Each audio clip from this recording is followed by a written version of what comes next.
보십시오. 수일 위에 아그리빠 왕과 버니게가 베스도에게 문안하러 가이사랴에 와서 여기 지금 아그리빠는 이제 헤롯 대왕 그리고 아들인 헤롯 아그리빠 1세 그 헤롯 아그리빠 1세의 아들인 이제 아그리빠 2세가 되겠죠. 그러면 여러분 24장에 나왔던 거기 드루실라 있죠. 벨릭스 총재, 벨릭스 총독의 아내 드루실라, 그 드루실라하고 남매가 되는 거죠. 남매가 아니에요, 그죠?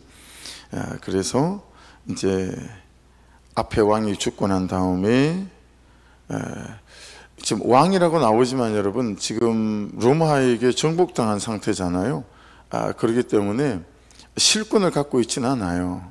하지만 대제사장을 임명하는 거라든가 또는 회당, 그는 종교적인 어떤 회당의 수장, 우두머리로서의 회당의 통치권이라든가 이런 종교에 관련하여서는 앞에서 아나니아 대제사장에 대해서 여러분에게 설명드렸던 것처럼 주일날 그는 통치권을 아나니아가 갖고 있었던 것처럼 왕도, 아그리빠 왕도 그런 정도의 지위를 갖고 있는 이제 그런 사람이에요.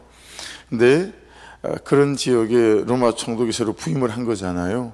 그러니까 로마 총독 베스도는 유대인들의 종교적인 문제와 백성들의 그런 형편을 잘 알고 있는 아그리빠 왕의 도움이 필요하기도 하고, 아그리빠 왕은 로마의 총독인 베스도의 이런저런 또 힘과 권세가 필요하기도 하고 이제 서로 그런 관계인 거죠. 그래서 베스도 총독이 새로 부임해 놓으니까 이 아그리빠 왕도 이제 같이 거기 나오는 버니게 있죠. 버니게는 여동생이에요. 여동생이랑 같이 이제 뭐 인사차 이제 오게 되어진 거죠. 근데 여러분 이게 참 그래요. 이 버니게가 같은 경우도 1살 어린 여동생이라고 해요. 아그리빠 이 왕이. 그런데 처음에는 마르쿠스라는 사람과 약혼했다가 그 다음에는 이 헤롯 빌립과 결혼했다가 이 헤롯 빌립이 죽고 난 다음에 아그리빠 2세가 이제 궁중에서 왕이 돼서 살잖아요. 근데 그 궁중에서 나가지를 않는 거죠. 전 왕의 아내인데. 그래서 이스라엘 사람들은 다 그렇게 알고 있었어요. 남매시간에 그냥 그런 불륜의 관계를 맺고 있는 관계다. 그냥 그렇게 다 살았었나 봐요. 이 사람들이 이 둘이. 그래서 그냥 그렇게 소문이 쫙 나 있는 그런 사람인데 나중에는 황제 베스파시안이라고 하는 황제의 정부의 역할을 하는 그래서 이제 왜 아그리빠 왕이 이제 궁금했어요. 등장하고 또 성경이 왜 이 버니게를 등장시킬까? 그게 이제 묵상의 지점이어서 말씀을 드렸어요. 그러니까 여러분 잘 보시면 벨릭스도 그렇고 그의 아내였던 드루실라도 그렇고 그렇죠? 지금 아그리빠 왕도 그렇고 그리고 같이 온 누이 동생인지 같이 사는 사람인지 버니게도 그렇고 여러분 바울 사도가 만나는 모든 사람 면면을 잘 살펴보십시오. 잘 살펴보시면 주님께서 바울 사도가 왜 이 사람들을 만나게끔 하시고 또 이들을 등장시켜서 바울 사도가 말하는 복음을 듣게 하는지 세팅되어져 있을까? 이제 이게 묵상이 되어지더라고요. 하나같이 여러분 그들은 복음을 들어야 될 사람들이었고 또 복음이 필요한 사람들이었어요. 그러니까 우연히가 아니라 참 섭리 가운데 그들에게 주어진 은혜의 때요 기회였구나 라고 하는 사실들을 깨달을 수 있습니다. 여러분 이게 조금만 한 걸음만 조금 발을 내디뎌서 적응해 보게 되면 우리가 만나는 사람, 우리가 만나는 사건들이 그냥 우연이 아니라 하나님 그분의 섭리 안에서 그죠? 내가 그를 만나는 이유는 내가 가진 복음이 그에게 필요해서가 아닐까? 내가 들은 이 복음을 그들에게 전해야 함이 아닐까라고 하는, 왜냐하면 바울 사도가 만나는 모든 사람들은 이유가 있었거든요. 그런 부분 안에서 이 말씀이 그리 또 적용될 수 있는 것 같아요. 그래서 그냥 내가 지나가고 항상 반찬 사는 반찬가게 아줌마, 빵가게 어떤 누구, 그죠? 그런 사람에게 그냥 만나게 하는 것이 아니라 적어도 우리가 구속사 안에서 그리스도인이라면 그가 나를 통해서 이 복음을 들어야 되는 거에 맞는 거구나, 그가 예수께로 초청되어져야 될 사람이구나 라고 생각하고 그들을 복음을 전해야 될 대상으로 삼는 것이 우리에게 맞는 삶인 것 같다라고 깨달아지는 거죠. 14절 보십시오. 여러 날을 있더니 베스도가 바울의 일로 왕에게 구하여 이르되, 벨릭스가 앞에 총독이잖아요, 한 사람을 2년 동안이나 감옥에 그렇게 잡아 두었더라고요. 이런 얘기잖아요. 그러니까 베스도는 신임 총독이지만 아그리빠 왕은 어쨌든 유대인들에 대한 영향력을 갖고 있으니까요, 바울의 소송의 문제에 대해서 아그리빠 왕에겐 무슨 생각이 있지 않을까, 이제 이런 지혜나 또는 방법을 구하는 이제 그런 대목인 거죠. 그래서 아그리빠 이사가 직접 유대를 통치하고 있지는 않지만, 그렇죠, 이제 대제사장이나 회당이나 이는 유대인들의 종교적인 문제에 대한 실질적인 그런 권세를 갖고 있었기 때문에 도움을 얻으려고 하는 것이 보인다라고 하는 거예요. 자, 여러분, 이쯤에서 말씀을 뒤로 한번 가볼게요. 뒤에 25절로 한번 가보십시다. 25절, 26절, 27절. 내가 살피건대, 베스도 총독이 말하는 거예요. 죽일 죄를 범한 일이 없더이다. 아그리빠 왕에게 지금 보고하는 거예요. 내가 살펴봤는데 바울에게 죽일 만한 죄가 없더라고요. 그러나 그가 황제에게 상소한 거로 보내기로 결정하였나이다. 여러분, 자기가 무죄라고 바울을 풀어줄 수 있었어요. 근데 바울을 풀어주면 어떻게 될까요? 유대인들의 환심을 사지 못하겠죠. 이제 총독으로 와서 유대인들의 마음을 얻어야 되는데 이제 그러지를 못하는 거죠. 어떻게 하든 베스도도 이 문제를 좀 비껴가고 싶은 거죠. 근데 또 바울이 나 가이사에게 항소합니다, 이제 이렇게 되어졌다는 거죠. 그래서 가이사에게 로마로 보내기로 결정했어 라고 하는 겁니다. 자, 26절입니다. 그에 대하여 황제께, 자, 밑줄입니다. 확실한 사실, 박스나 밑줄을 좀 그어놔 보십시오. 확실한 사실을 아릴 것이 없으므로 신문한 후 상소할 자료가 있을까 하여 당신들 앞, 특히 아그리빠 왕 당신 앞에 글을 내세웠나이다. 황제한테 바울을 보내면서 공소장이라는 게 있잖아요. 이러한 제목이 있어서 이렇게 고발합니다. 또는 뭐 이런 공소장, 이런 게 있어야 되는데 이거 황제한테 죄인을 보내는데 제목을 쓸 수가 없는 거죠. 그러면 황제가 바울 사도를 받고 도대체 공소장도 없이 죄 항목도 없이 어떻게 이 사람을 보냈느냐라고 말하면 여러분, 이 총독이 영 실력 있게 보이지 않겠어요? 그래서 보내긴 보내야 되겠는데 제목이 없는 거죠.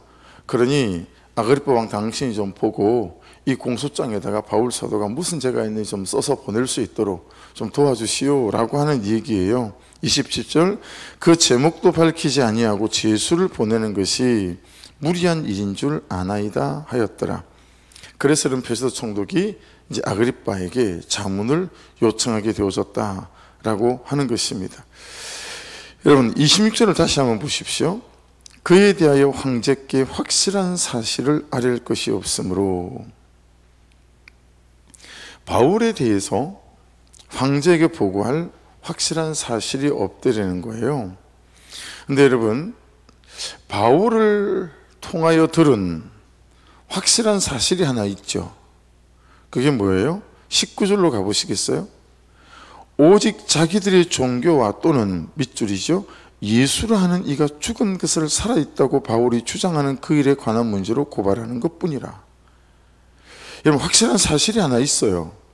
확실한 사실이 베스도가 없다고 말하는데 그건 뭐냐면 바울 사도가 고백하는 예수가 죽었습니다. 당신의 죄를 위하여. 위하여가 안 맞아요. 신학적으로 당신의 죄를 대신하여. 당신이 죽어야 될 거 예수가 대신하여 죽었습니다. 이 예수가 죽은 사실, 그리고 그 예수가 3일 만에 부활하신 사실, 이것보다 확실한 사실이 없죠. 그래서 마지막 세 번째 사실은 뭐예요? 그 예수가 지금도 살아 있습니다 라는 이 세 가지 확실한 사실을 베스도가 들었어요. 그런데 베스도는 그게 들리지 않았나 봐요. 그죠?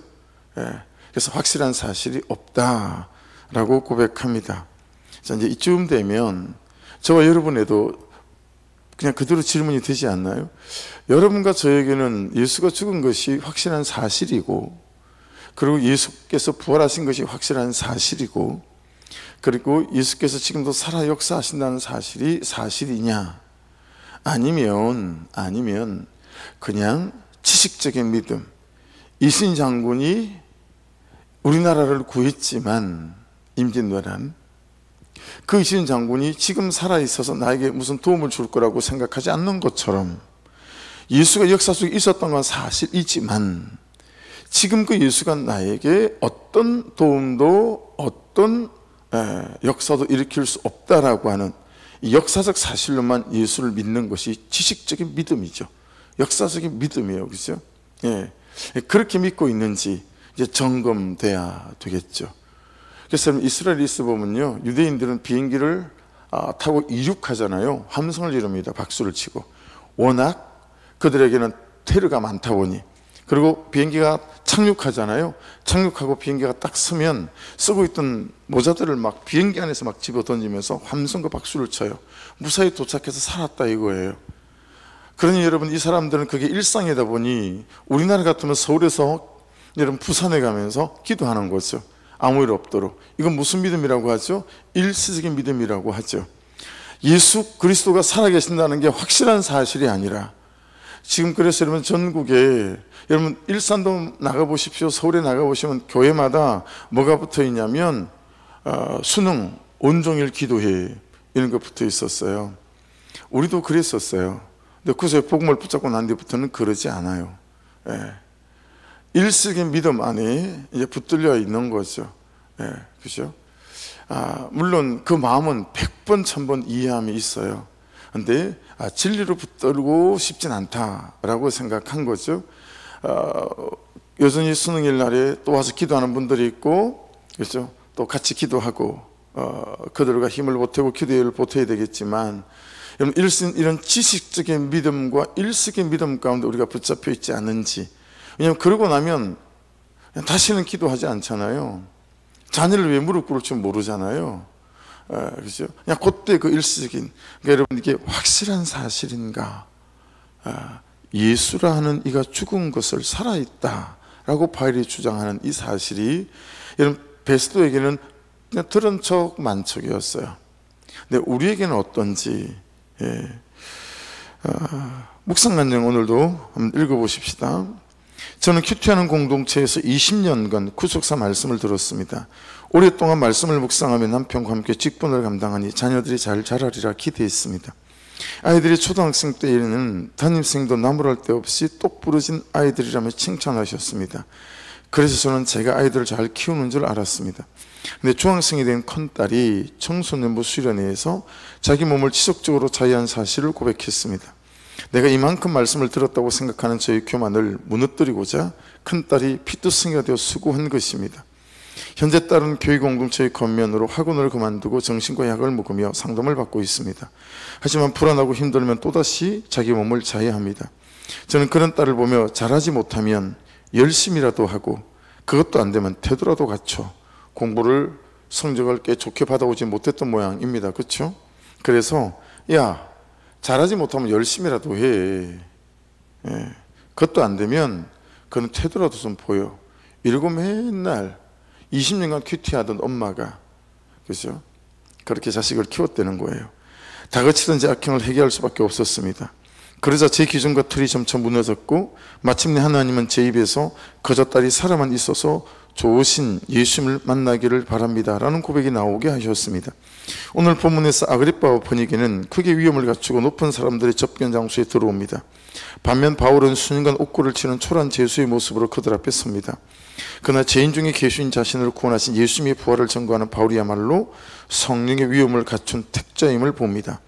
특별한 아이를 키워낸 엄마라는 위험을 갖추고 싶었던 저에게 주님은 제가 얼마나 질긴 문제 부모인지 고백하길 원하십니다. 밑줄이죠. 질긴 문제 부모. 예.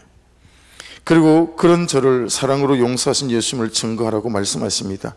날마다 제 악함과 약함을 직면하는 이 환경에서 도망하지 않기를 기도합니다. 저는 약하지만 강한 공동체와 함께 이 시간을 통과하기를 소망합니다.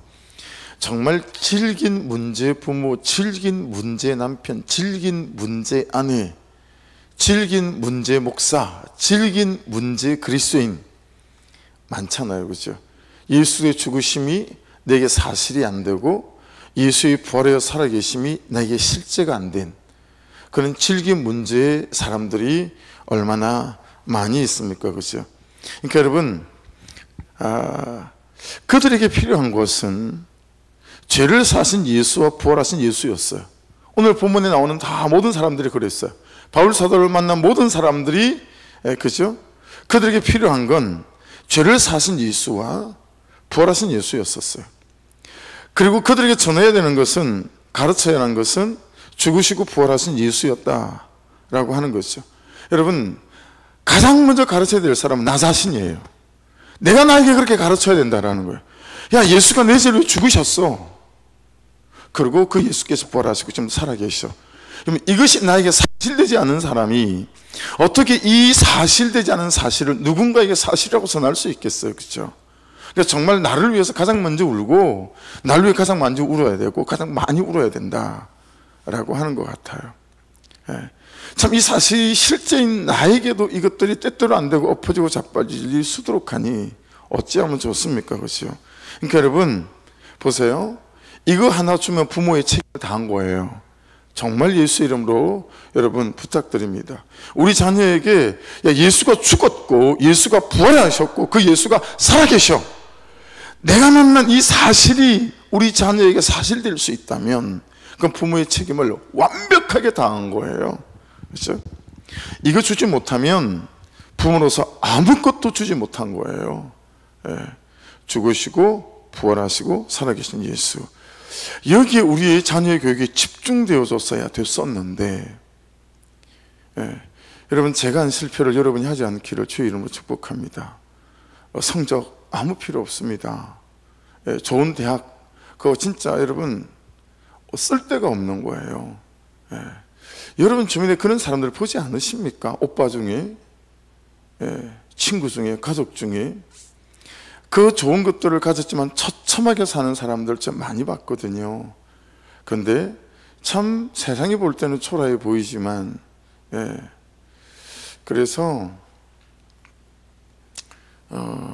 제가 존경했던 분들은 많이 배우고 잘 배우고 막 성공하고 그런 분들이 아니었어요. 제가 있던 교회 중에 성남 성결교회에서 고장로님, 예. 그분은 당로를 제가 만난 그때부터 제가 30대부터 그분 당로를 달고 살았어요. 이것저것 하다가 사람이 착해서 쫄딱 망했어요. 문방구 하다가 쫄딱 망하고 빚 보전까지 빚도 많았어요. 그래서 그 당시에는 조그만 방에 살았어요. 딸도 너무 예쁘고 아들도 너무 똑똑하고 그런데 그분이 가진 게 없었어요. 예. 그런데 그분 안에 있는 하나님에 대한 진심, 영혼에 대한 진심, 예. 전 제 선생님이었어요. 한참 동안 제 선생님이셨어요. 예. 그분 보고 배우는 게 많았어요. 목사라고 배울 게 있나요? 그런 것 같지 않아요. 여러분 뭐 건사 집사님이라고 배울 게 있나요? 그렇지 않은 것 같아요. 그렇죠? 예수의 죽으심이 분명하고 예수의 부활하심이 분명하고 그리고 예수의 살아계심이 분명해서 그분에게 내 진심과 내 삶을 가져갈 줄 아는 그분들이 여러분 진짜 백이 아니겠어요? 그렇죠? 그러니까 그런 데에 우리의 중심이 있어야 하는데, 네, 참 돈 없으면 못 사는 세상이고, 그리고 참 세상이 학부를 알아주고, 그렇죠?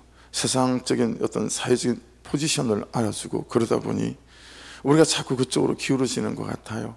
그래서 여러분 참 질긴 문제의 부모 또는 남편, 아내 이런 삶이 좀 내려놓아지고요. 정말 이 세 가지 사실이 너무 분명한 사람들을 되어줘서 그 세 가지 사실을 전하고 나눌 수 있는 그런 은혜가 있기를 주의 이름으로 축복합니다. 오늘 말씀은 묵상을 하기 전에 여러 번 좀 읽어보면서 어떤 질문이 생겼냐면 지금 이 송사가 어디서부터 시작이 됐지? 왜 그렇게 질문을 하게 됐냐면, 아니 이 송사의 사건을 왜 이렇게 성경이 길게 끌고 가지? 이런 생각을 했어요. 왜 이렇게 길게 끌고 가지? 그러면서 다시 앞에 성경을 찾아보기 시작했죠. 그럼 21장 이제 27절로부터 이 말씀이 이게 시작이 됐어요. 그 이래가 거의 참에 아시아로부터 온 유대인들이 성전에서 바울을 보고 모든 무리를 충동하여 그를 붙들고 외치되 사람들아 도우라, 이 사람은 각처에서 우리 백성과 율법과 이곳을 비방하여 모든 사람을 가르치는 그자인데 또 헬라인을 데리고 성전에 들어가서 이 거룩한 곳을 더럽혔다 하니, 그러면서 여러분 이제 데리고 나가서 막 죽이려고 패 죽이는데 이걸 백부장이 천부장이 듣고 막 달려와서 겨우 살아나잖아요. 그래서 21장에는 천부장 앞에서 백부장 앞에서 이 사실을 얘기해요. 세 가지 사실을. 22장에 가면 부형들아, 천부장이 말해보라고 하죠. 부형들아, 유대인들 앞에서 여러분 다메섹 간정을 합니다. 죽으시고 부활하시고 살아계신 예수. 23장에서는 천부장의 주선으로 제사장들과 공회 앞에서, 그랬더니 여러분 대제사장 아나니아가 뭐라 그래요? 그 입을 치라 그러죠. 24장에는 벨릭스 총독 앞에서 대제사장 아나니아의 변호사 드둘로 앞에서 다시 또 이 세 가지 사실을 얘기해요. 그리고 오늘 본문은 25장 베스도 총독 앞에서. 여러분 왜 그럴까요? 왜 그럴까요? 왜 공회 앞에서 이 많은 사람들 앞에서 계속 여러분 이렇게 이 사건을 길게 끌고 가실까요? 그 사건 속에서마다, 그렇죠? 그 모든 상황 속에서마다 그 사람들에게 이 세 가지 사실들을 계속해서 하나님께서 전하게 하시는 거구나 라는 걸 보게 되어지는 거예요. 여러분 바울을 죽이려는 시도가 계속 있었죠. 21장 31절부터 있어요. 그들이 그를 죽이려 할 때에 온 예루살렘이 요란하다는 소문이 군대 천부장에게 들리매, 이게 첫 번째 죽이려고 하는 시도죠. 22장에는요 22절이에요. 이 말하는 것까지 그들이 듣다가 소리질러 이르되 이러한 자는 세상에서 없애버리자 살려둘 자가 아니라요 떠들며 옷을 벗어 던지고 티끌로 공중에 날리니. 세 번째는 23장이에요. 날이 새며 유대인들이 당을 지어 맹세하되 바울을 죽이기 전에는 먹지도 아니하고 마시도 아니하겠다 하고 이같이 동맹한 자가 40여 명이더라. 어제 보면 25장 3절에도 나오죠. 베스도의 호의로 바울을 예루살렘으로 옮기기를 청하니, 이제 총독이 새로 안 오니까 예루살렘으로 좀 옮기기를 청하는 거예요. 그리고 그 길에 매복하였다가 그를 죽이고자 함이었더라. 여러분 끝까지 죽이려고 하는 시도들이 있죠. 이만치 이 세 가지 사실은 사람들에게 알려지면 안 되고, 들려지면 안 되고, 들어서는 안 되고, 여러분 믿어서는 안 되는 사실이란 사실이 너무 자명해지는 거예요. 그렇죠? 절대로 사단이, 원수 마귀가 이 세 가지 사실을 전하지 못하게 하려고 어떻게든 죽이려고 하는 거예요. 그런데 하나님은 그때마다 이런저런 사람들을 세워서 다시 바울을 살아나게끔 하고 이 말들을 그 모든 사람들 앞에 전하게 한다 라고 하는 부분 안에서 여러분 오늘 확실한 사실 세 가지, 이게 큐티 제목이에요. 확실한 사실 세 가지. 절대로 알려지면 안 되고 들으면 안 되고 믿어도 안 되는 확실한 세 가지. 말씀은 묻습니다. 너는 이 확실한 세 가지를 들었니? 두 번째, 너는 이 확실한 세 가지를 믿고 있니? 그래서 이 확실한 세 가지, 여기에 너의 삶을 걸고 있니? 라고 하는 거죠. 여러분 오늘 삶을 잘 돌아보십시오. 내가 남편에게, 아내에게, 그리고 자녀들에게 또는 가족들에게 내 직장과 내 삶에서 내 시간을 쓰고 재정을 쓰고 삶을 쓰는 것에서 이 세 가지 사실에 기반되어진 내 삶인지, 이 세 가지 사실과 아무 관계없이 그냥 그들과 동일하게 들었음에도 들었는지 만지 모르는 그런 삶으로 서 있는지, 오늘 말씀은 이게 우리가 묵상해야 될 지점 아닐까라고 깨달아집니다. 아무쪼록 여러분 이 확실한 사실 세 가지가 저와 여러분을 사로잡아서 먼저 내게 사실되어지고, 내게 사실되어진 이 사실이, 그래서 여러분 이 사실이 되면 삶 속에서 표가 나지 않을까요? 그렇죠? 그 사실을 붙잡고 살아가는 갈등과 싸움들이 있지 않을까요? 그래서 이 집사님, 김한나 집사님 참 잘하지 못하면 열심히라도 하고, 그것도 안 되면 테드로도 같죠. 이거 단어 뉘앙스만 약간 바꾸면 제가 하고 살았던 얘기거든요. 제가 그렇게 우리 아들을 병들게 만들었어요. 네.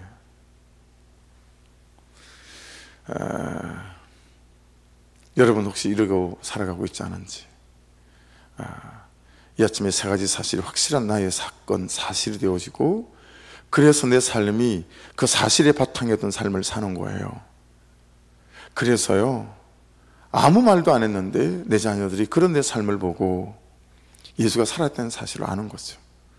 우리 엄마의 저 모습을 보면, 우리 아빠의 저 모습을 보면, 우리 아들의 저 모습을 보면, 우리 부모님의 저 모습을 보면, 내 누나의 저 모습을 보면, 내 동생의 저 모습을 보면 확실히 예수는 살아계신 거구나 라고 우리의 삶이 확실한 세 가지 사실을 말할 수 있는 이 복된 삶으로 저와 여러분이 초대되어지는 은혜가 있기를 주의 이름으로 축복합니다. 기도하겠습니다.